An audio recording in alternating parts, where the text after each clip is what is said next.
welcome to the Deep Dive. Glad to be here. So today we're going to take a look at some pretty bold predictions about Bitcoin.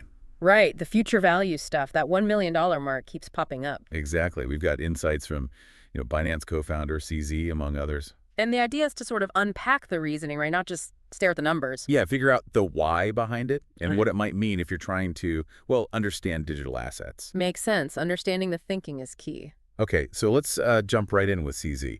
He recently said Bitcoin will hit $1 million. Quite a statement. Definitely grabs headlines. But, and this is important, he immediately added, it won't happen overnight. Right, so tempering expectations, it's a long-term view. Very much so. It signals, this is potentially a slow burn, not instant fireworks. Which is probably more realistic for that kind of price movement anyway. Okay, so what's driving his confidence? What's the mechanism for getting to $1 million? Well, his main argument seems to be around wealthy nations. Nations, like governments. Yeah, he believes they'll start buying Bitcoin as a reserve asset. Huh. Like they hold gold reserves now. Exactly like that. Yeah. Adding Bitcoin to the national treasury, essentially. He sees that national level adoption as the primary catalyst. Wow.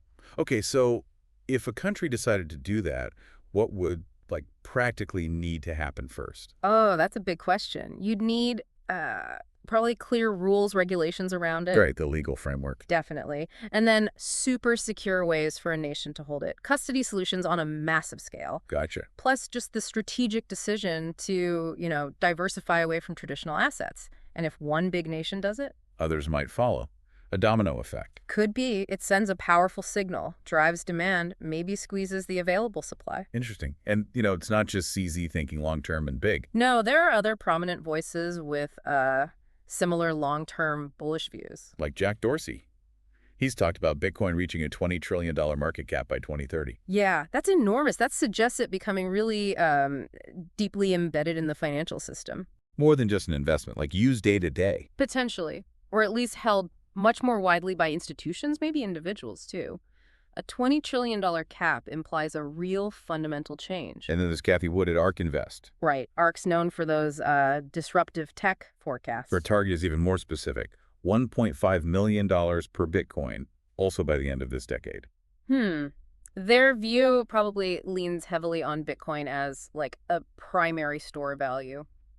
Digital gold, essentially. And a hedge against inflation. Yeah, that's usually part of their thesis, attracting huge capital flows because of those properties. Okay, so we have these, frankly, massive predictions. $1 million, $1.5 million, huge market cap. But then we circle back to CZ's caution. Exactly. He really emphasizes patience, reminds everyone the crypto market is, still young. Relatively speaking, yeah, it's not mature like traditional markets. So these big gains, they take time. It's not a, get-rich-quick scheme. Absolutely not. And we should expect bumps in the road, volatility, setbacks, maybe things nobody predicted.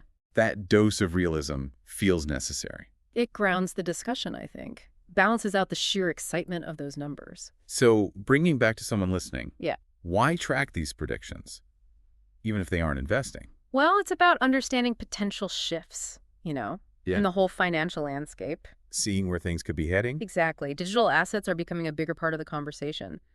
Knowing these perspectives gives you context. Context for how finance might evolve. Right. It's about being informed about major trends, things that could actually reshape how we handle money. Okay, so let's recap the main points. Sure. We've got CZ predicting $1 million Bitcoin, but stressing it's a long game, driven mainly by nations adopting it as a reserve asset. Yep, that national adoption piece is his key driver. Then supporting views from Jack Dorsey, seeing a $20 trillion market cap. Implying deep integration. And Kathy Wood with a $1.5 million price target by 2030.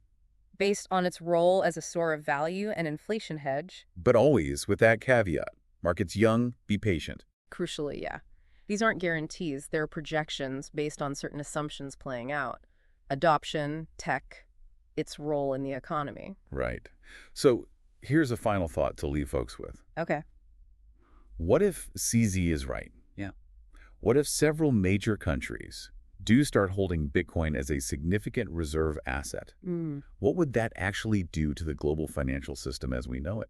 That's a profound question. The ripple effects could be huge. New possibilities. Mm. challenges. It's definitely something to think about as this whole digital currency space keeps, unfolding. Definitely food for thought. What kind of world would that look like?